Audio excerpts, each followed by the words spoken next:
Assalamualaikum warahmatullahi wabarakatuh. Beberapa ragam informasi Sampit Kabupaten Kota Waringin Timur telah siap kami kabarkan kepada Anda. Bersama saya Muhammad Haikal, kita akan segera ikuti Jurnal Kotim selengkapnya.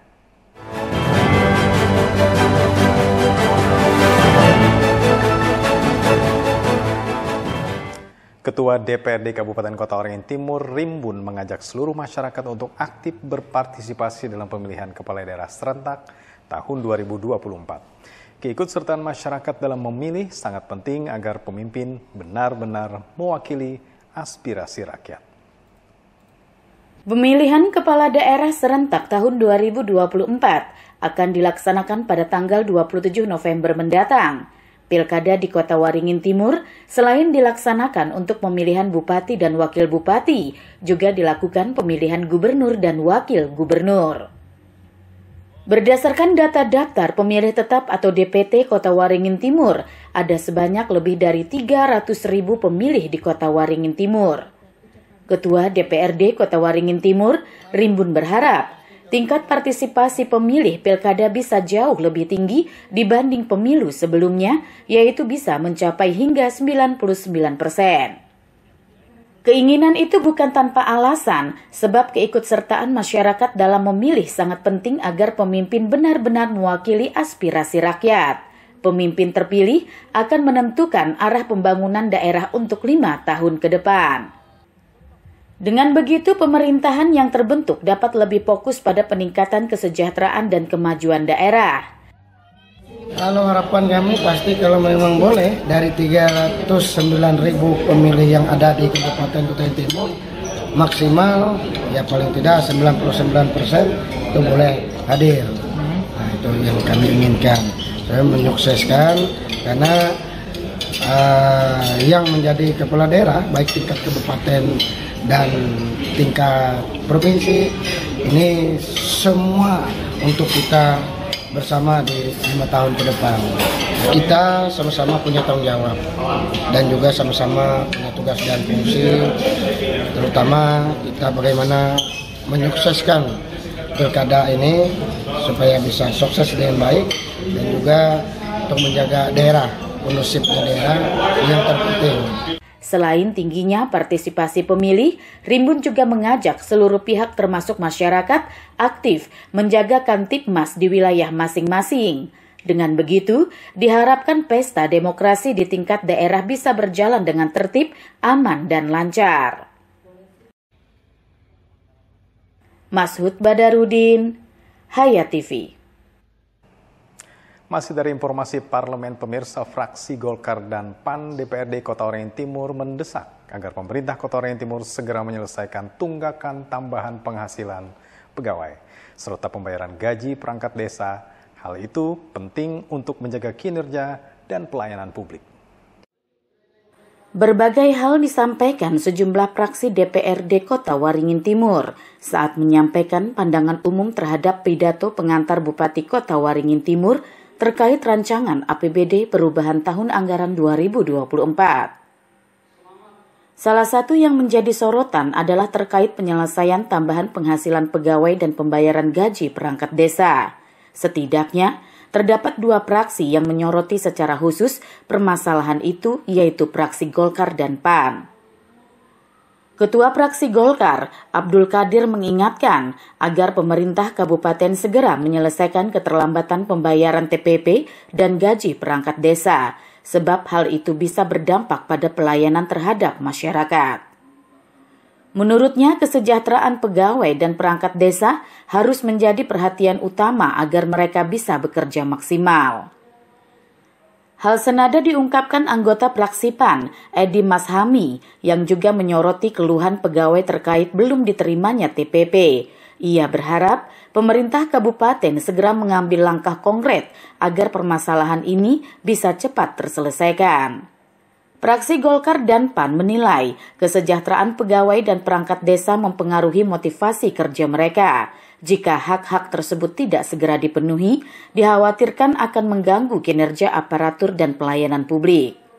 Pemerintah Kota Waringin Timur diharapkan segera merespon hal ini dengan cepat dan tepat. Pembayaran TPP serta gaji perangkat desa harus menjadi prioritas agar pelayanan kepada masyarakat tidak terganggu. Mashud Badarudin, Hayat TV. Sementara itu, pemirsa, Komisi 3 DPRD Kota Waringin Timur mengadakan rapat pembahasan APBD perubahan tahun anggaran 2024.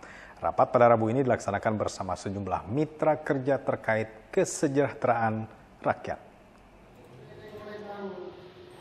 Rapat pembahasan APBD perubahan Kota Waringin Timur tahun anggaran 2024 dipimpin Wakil Ketua Komisi 3, Rizkon Pabiansa. Rapat ini dilaksanakan bersama sejumlah mitra kerja, yaitu RSUD Dr. Murjani Sampit, Dinas Kesehatan, Dinas Sosial, serta Dinas Pemberdayaan Perempuan, Perlindungan Anak, Pengendalian Penduduk, dan Keluarga Berencana. Dalam rapat tersebut, pelaksana tugas Direktur RSUD Dr. Murjani Sampit serta sejumlah kepala dinas memberikan masukan dan menjelaskan kebutuhan anggaran masing-masing instansi. Pembahasan ini bertujuan memastikan alokasi anggaran yang tepat guna dalam meningkatkan pelayanan publik khususnya di sektor kesehatan dan sosial. Pembahasan APBD perubahan menjelang akhir tahun ini untuk memastikan setiap anggaran yang dialokasikan bisa dimanfaatkan secara optimal, termasuk untuk mengevaluasi kebutuhan anggaran tambahan yang mungkin timbul. Menjelang akhir tahun, banyak kegiatan yang harus diselesaikan dan dianggarkan ulang, termasuk program yang belum terrealisasi atau program yang mengalami perubahan prioritas. Pembahasan ini diharapkan dapat memberikan solusi terhadap penyesuaian anggaran yang diperlukan, sehingga seluruh program tetap berjalan sesuai rencana dan tidak ada kendala dalam pelaksanaannya. Mashud Badarudin, Hayat TV. Berdasarkan hasil pantauan Komisi Pemberantasan Korupsi KPK, ada penurunan kepuasan publik terhadap pelayanan Rumah Sakit Umum Daerah Dr. Murjani Sampit. Terkait hal itu, DPRD setempat mengusulkan agar pegawai rumah sakit mengikuti pelatihan khusus. Usulan ini disampaikan oleh anggota Komisi 3 DPRD Kota Waringin Timur, Marudin, dalam rapat kerja pembahasan APBD perubahan tahun anggaran 2024. Marudin mengatakan, belum lama ini pihaknya telah melakukan rapat bersama KPK. Salah satu fokus pembahasan adalah evaluasi standar pelayanan minimal di berbagai sektor, termasuk rumah sakit. Ia mengungkapkan, berdasarkan pantauan KPK, tingkat kepuasan publik terhadap RSUD Dr. Murjani Sampit mengalami penurunan sebesar 2%. Hal itu menurut Marudin menjadi pekerjaan rumah bersama agar tingkat kepuasan publik terhadap rumah sakit kebanggaan Kota Waringin Timur kembali meningkat. Keluhan masyarakat terhadap rumah sakit tersebut umumnya terkait sikap petugas dalam menjalin komunikasi dengan masyarakat. Keluhan itu kerap muncul di media sosial dan berdampak negatif pada citra rumah sakit. Karena itu, Marudin mengusulkan agar rumah sakit mengalokasikan anggaran untuk memberikan pelatihan khusus kepada petugas rumah sakit. Marudin berharap ada peningkatan manajemen pelayanan sehingga kembali meningkatkan kepuasan publik serta mempererat hubungan antara rumah sakit dan masyarakat yang dilayaninya.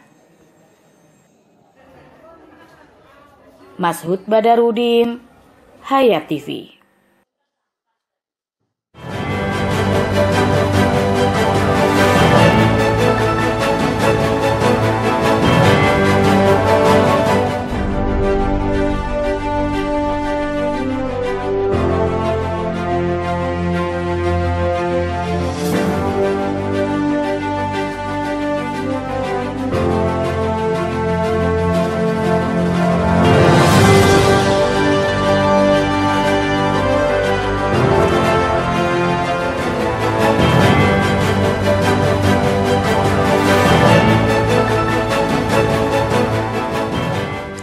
Pemirsa, guna memperkuat integritas pegawai di lingkungan pemerintah Kota Waringin Timur digelar sosialisasi penyuluhan anti korupsi dan pengendalian gratifikasi.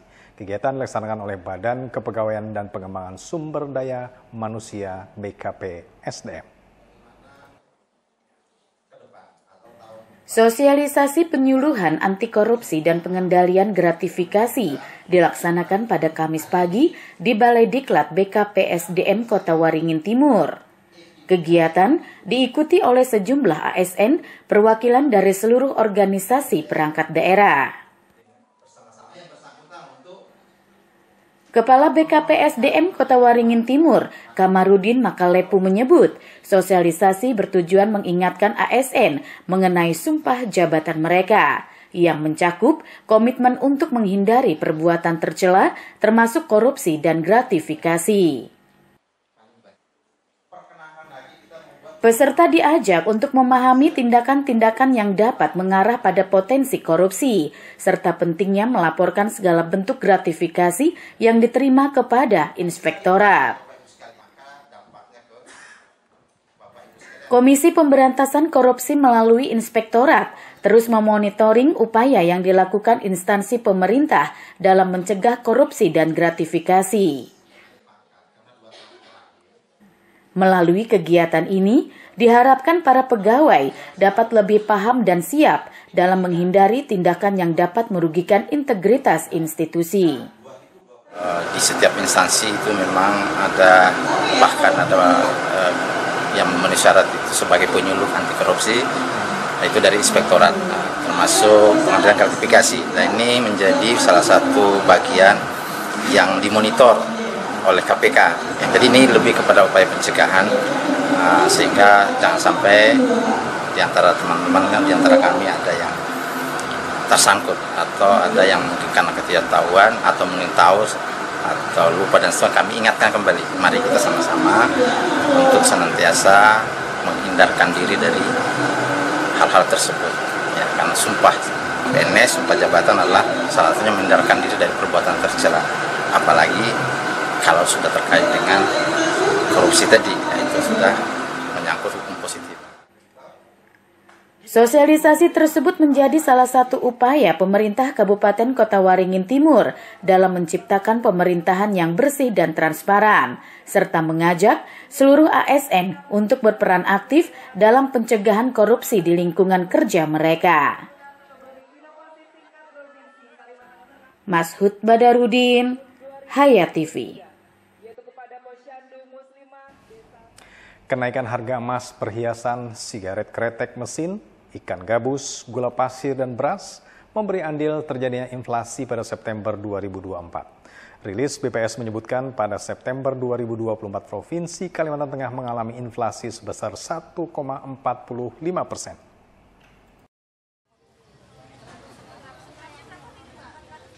Pada September 2024, Provinsi Kalimantan Tengah mengalami inflasi sebesar 1,45% dengan indeks harga konsumen atau IHK sebesar 105,60. Inflasi tertinggi di Kabupaten Sukamara sebesar 1,98% dengan IHK sebesar 107,19. Dan terendah di Kabupaten Kapuas sebesar 1,24% dengan IHK sebesar 105,84. Inflasi terjadi karena adanya kenaikan harga yang ditunjukkan dari naiknya sebagian besar indeks kelompok pengeluaran, di antaranya kelompok makanan minuman dan tembakau, kelompok pakaian dan alas kaki, kelompok perlengkapan peralatan dan pemeliharaan rutin rumah tangga, kelompok kesehatan, kelompok transportasi, kelompok rekreasi olahraga dan budaya. Selanjutnya kenaikan juga ditunjukkan pada kelompok pendidikan, kelompok penyediaan makanan dan minuman atau restoran, serta kelompok perawatan pribadi dan jasa lainnya. Sementara kelompok pengeluaran yang mengalami penurunan indeks yaitu kelompok perumahan, air listrik dan bahan bakar rumah tangga, serta kelompok informasi komunikasi dan jasa keuangan. BPS mencatat komoditas yang dominan yang memberikan andil inflasi September 2024 antara lain emas perhiasan, sigaret kretek mesin, ikan gabus, gula pasir, dan beras. Yunus Muammariza, Hayat TV. Saatnya kita bergeser ke Kabupaten Kota Waringin Barat. Pemirsa, usai ditetapkan sebagai pimpinan DPRD Kota Waringin Barat kobar masa jabatan 2024-2029 dalam sidang paripurna 2 Oktober 2024 lalu, akhirnya unsur pimpinan definitif legislatif tersebut dilantik dalam sidang paripurna yang digelar pada Kamis 17 Oktober 2024.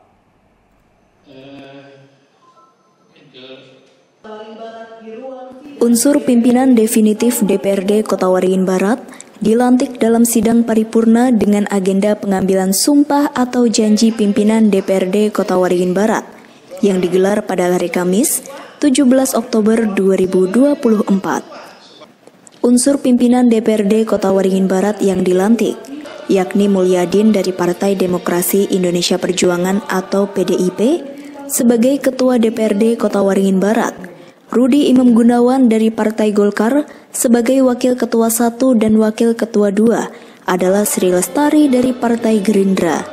Pelantikan dipimpin oleh Wakil Ketua Pengadilan Negeri Pangkalan Bun Ika Tina.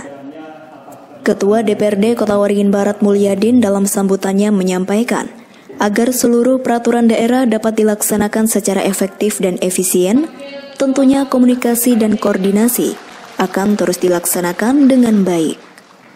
Pada dasarnya komunikasi, koordinasi, dan menjaga keharmonisan yang selama ini sudah berjalan dengan baik bersama pemerintah Kabupaten Kota Waringin Barat akan terus dilakukan dengan seluruh SOPD Kota Waringin Barat lainnya. Dalam hal ini DPRD selaku penerima mandat dari rakyat akan memastikan bahwa peraturan daerah yang dibuat dan dibahas secara bersama-sama dengan pemerintah daerah tidak membebani masyarakat dan pada akhirnya dapat dilaksanakan secara efektif dan efisien. Selalu siap untuk meningkatkan komunikasi, koordinasi, dan menjaga keharmonisan yang selama ini sudah berjalan dengan baik, baik itu dengan kepala daerah beserta seluruh jajaran OPD pemerintah daerah Kabupaten Kota Waringin Barat. Sementara itu dalam sambutannya PJ Bupati Kota Waringin Barat Budi Santosa mengatakan bahwa kegiatan pelantikan unsur pimpinan ini sebagai hari bersejarah bagi DPRD Kota Waringin Barat. Dirinya berharap pada unsur pimpinan DPRD yang baru dilantik agar bisa melaksanakan tugas dengan sepenuh hati dan senantiasa berpegang pada pilar utama kebangsaan kita, yaitu Undang-Undang 1945, Pancasila, NKRI, dan prinsip mulia Bhinneka Tunggal Ika.